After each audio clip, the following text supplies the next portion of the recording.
নমস্কার বন্ধুরা, আজকের এনবিসিসি তাদের কোয়ার্টার ওয়ান রেজাল্ট পাবলিশ করে দিয়েছে। চলো দেখে নেওয়া যাক। প্রথমেই বলে রাখি, কোম্পানি এখানে ডিভিডেন্ড ডিক্লেয়ার করেছে।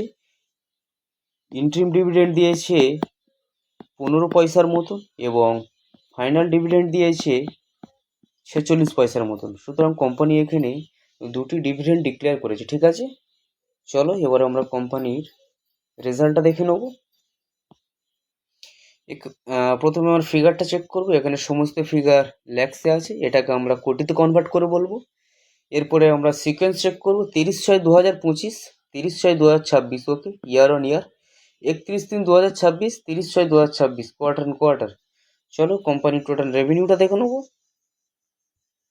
আগের কোয়ার্টারে ছিল 4,559 কোটি, আগের বছরে ছিল 2,392 কোটি এবং এই কোয়ার্টার হয়েছে 2,259 কোটি।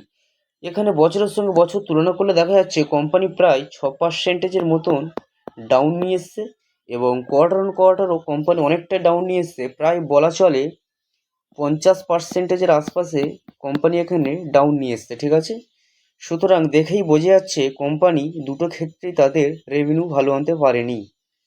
চলো কোম্পানির এক্সপেন্সটা আমরা দেখে নেব।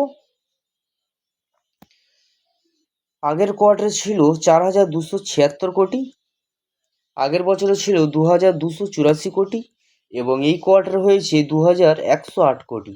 ঠিক আছে, কোম্পানি তাদের খরচা মোটামুটি কন্ট্রোলেই রেখেছে। চলো কোম্পানি নেট প্রফিটটা আমরা দেখে নেব। আগের কোয়ার্টারে ছিল 253 কোটি, আগের বছরে ছিল 135 কোটি এবং এবছর হয়েছে 158 কোটি। এখানেও কোম্পানি ডাউন নিয়ে এসছে, প্রায় বলা চলে কোয়ার্টার অন কোয়ার্টার অনেকটা ডাউন নিয়ে এসছে, কিন্তু ইয়ার অন ইয়ার অনেকটাই মোটামুটি জাম্প দেখিয়েছে। প্রায় বলা চলে 17-18%-এর মতন এখানে জাম্প দেখিয়েছে ইয়ার অন ইয়ার। মোটামুটি ইয়ার অন ইয়ার কোম্পানি প্রফিটটা একটু হলেও ভালো নিয়ে এসছে, কিন্তু কোয়ার্টার অন কোয়ার্টার অনেকটাই ডাউন দেখিয়েছে। চলো কোম্পানির এবার ইপিএসটা আমরা চেক করে নেবো। আগের কোয়ার্টারে ছিল 89 পয়সা, আগের বছরে ছিল 49 পয়সা এবং এই কোয়ার্টারে হয়েছে 57 পয়সা। ঠিক আছে, এনবিসিসির রেজাল্ট আমরা মোটামুটি একটা দেখে নিলাম। তো আমার মনে হয় কোম্পানি অতটাও ভালো রেজাল্ট আনতে পারেনি। তবে দেখা যাক মার্কেটে এই শেয়ারটির প্রতি কেমন রিয়াকশন দেখায়।